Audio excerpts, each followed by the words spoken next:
السلام عليكم ورحمة الله وبركاته. بسم الله والحمد لله والصلاة والسلام على أشرف خلق الله سيدنا محمد وعلى آله وصحبه أجمعين. أهلا وسهلا ومرحبا بكم أعزائي المشاهدين والمشاهدات في موضوعنا موضوع القيم ومكارم الأخلاق.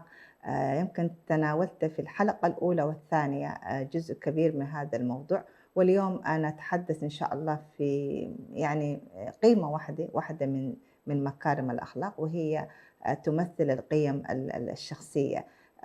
فالقيمة إن شاء الله يكون موضوعنا عن موضوع الشجاعة.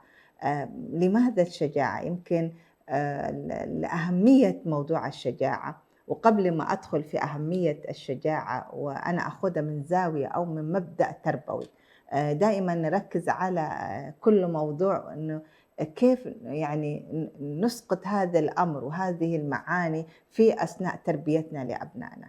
لماذا صفة الشجاعة؟ أولا نعرف ما هي الشجاعة. الشجاعة هي جراءة القلب، قوة النفس أمام المواقف الصعبة. يعني الإنسان اللي يتحلى بجراءة القلب وقوة النفس عند مواجهة الأمور الصعبة.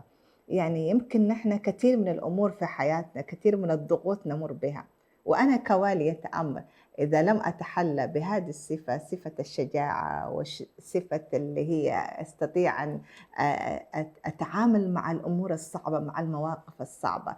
إذا أنا كأم والزوج يعني مثلا يعني وزوجي كأب، إذا نحن يعني أصبحنا منهارين أمام أبنائنا، يعني توقعوا النتيجة حتكون كيف؟ النتيجة بما أنه إذا كنا نحن القدوة نحن نجزع، نهلع وننهار أمام أبنائنا، بالتالي نعكس هذا السلوك على أبنائنا. يعني أنا بمعنى أنا قرست إنه ابني كل ما تواجه ظروف صعبة ينهار، كل ما عندك ضغوط وصعاب في حياتك استسلم، وهكذا يعني. ويبدأ إنه بعد الطلاب مثلا حصل درجة ضعيفة في امتحان، فأول ما يحصل أحيانا من رد الفعل، ليس كل الوالدين لكن بعض الوالدين، إنه خلاص أنت فشلت، وإنه أنا ما كنت متوقع كذا، وإنه كأنه الحياة انتهت هذه النتيجة. ولذلك يعني نجد أنه الأسرة الشجاعة تدخل فيها كثير من الأمور، الصبر والكظم الغيظ، وتدخل فيها عملية اللي هي يعني القوة والصلابة، كل هذه الأمور اللي هي والرضا ومواجهة الشدائد تدخل ضمن إطار خلق أو صفة الشجاعة. لكن بشرط أن لا نستعمل هذه الشجاعة في غير موضعها. لابد أن تكون هذه الشجاعة مضبوطة بالرحمة، مضبوطة بقيم، بمعنى أنه يعني أنا ما أستخدم شجاعتي في ظلم الآخرين، ولا أستخدم شجاعتي في أنه أأذي الآخرين. أقرص يعني مثلا أنا أقرص في ابني إنه يا ابني شجاع، لكن هذا لا يعني أنك تتعدى على الآخر. ما معنى أنا شجاعة أنا يعني أضرب الآخرين، وهكذا يعني استخدم أحيانا العنف وهكذا يعني. ونجد أنه الرسول عليه الصلاة والسلام في حياته كلها تتجسد هذه الصفة. استخدم الشجاعة لماذا؟ لإعلاء كلمة الله وللجهاد في سبيل الله، ولم يستخدمها للانتقام. فهذا هو المبدأ الأساسي، نحن نستخدم هذه الصفة في إنه نحن نحافظ على قيمنا، نحافظ على ديننا. يعني الابن يكون هو شجاع في كلمة الحق، لا يخشى فيها لومة لائم. وإنه الابن ليس القوي بالصنع، إنما القوي من يستطيع أن يتحكم في غضبه ونفسه وقت الشدائد. ليس الشديد بالسرعة، إنما القوي من يملك نفسه عند الغضب. فالقوة تأتي، والمؤمن القوي خير أحب إلى الله يعني من المؤمن الضعيف. فأنا قوة ابني إنه ما يستخدم هذه يعني الشجاعة في غير موضعها، لا يستخدمها يعني حتى يأذي الآخرين، أو يكون سلوك انحراف أو عنف في بيئتهم.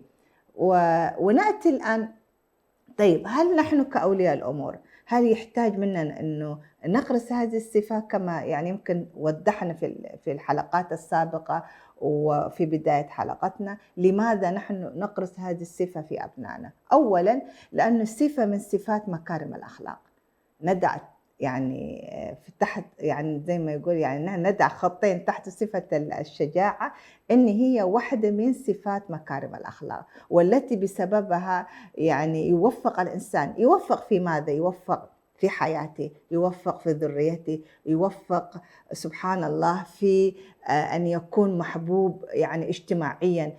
هذه واحدة من مكارم الأخلاق التي يعني الإنسان يكون بهذه المكارم وبهذه الصفات وجيها في الدنيا وفي الآخرة، وهي صفة من صفة الأنبياء والرسل.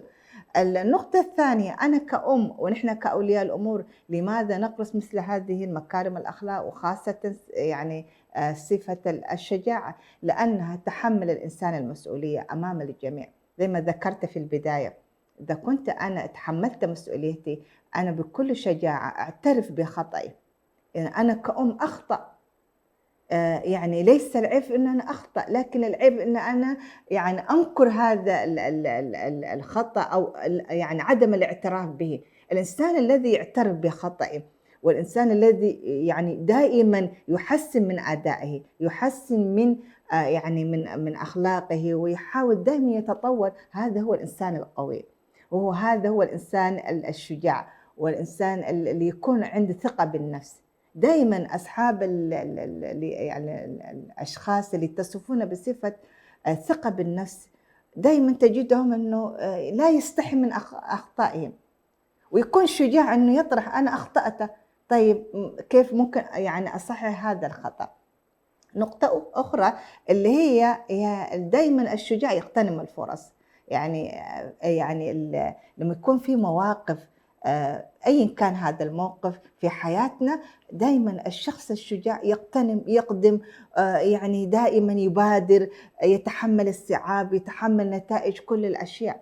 لكن إذا كنت أنا دائمًا قلقة، أنا أخاف ودائمًا أكون نظرتي سلبية، لأ ما حيحصل كذا، ولأ أنا ما أستطيع أن أفعل هذا الشيء. ولذلك نحن دائمًا نكون يعني نغرس في أبنائنا، يا ابني أنا أشجّع ابني، أدعم ابني، تقدّم يا ابني، تعلّم من أخطائك، يعني إن لم تتقدّم تتقادم يعني. فالإنسان مع تجارب الحياة، مع الإقدام، مع خوض هذه التجارب في الحياة، يستطيع أن يعني يتعرّف على نفسه، يستطيع أن يعرف ما هي نقاط ضعفي، نقاط قوتي، لأن إذا ما جرّبت ما حأستطيع أن أعرف مقداري حتى يعني. فهذه واحدة من الأشياء اللي تقوّي في الإنسان، يعني تجعل الإنسان قوي، تجعله واثق من نفسه، يكون عنده مهارات لمواجهة الحياة. كذلك الشجاعة تؤدي إلى صيانة المجتمع، وتولد العزة في النفس والترفع عن الدناية، لأن الإنسان الشجاع في مواقف أبنائنا نحن نجد كثير من الأمثلة وكثير من القصص عايشناها في المدارس. الطفل الشجاع يعترف بخطئه ويستطيع أن يدافع عن حقه وحق الآخرين. ولذلك نحن نحرص دائمًا في أن نغرس في أبنائنا مثل هذه الصفات ومكارم الأخلاق، حتى يكون نحن هذا هو الابن الذي يعني إذا مات ابن آدم انقطع عمله إلا من 3، يعني هو الابن الصالح. وصلنا لختام حلقتنا، إلى أن نلقاكم في موضوع جديد وحلقة جديدة من برنامجنا نبدأ. نستودعكم الله، والسلام عليكم ورحمة الله تعالى وبركاته.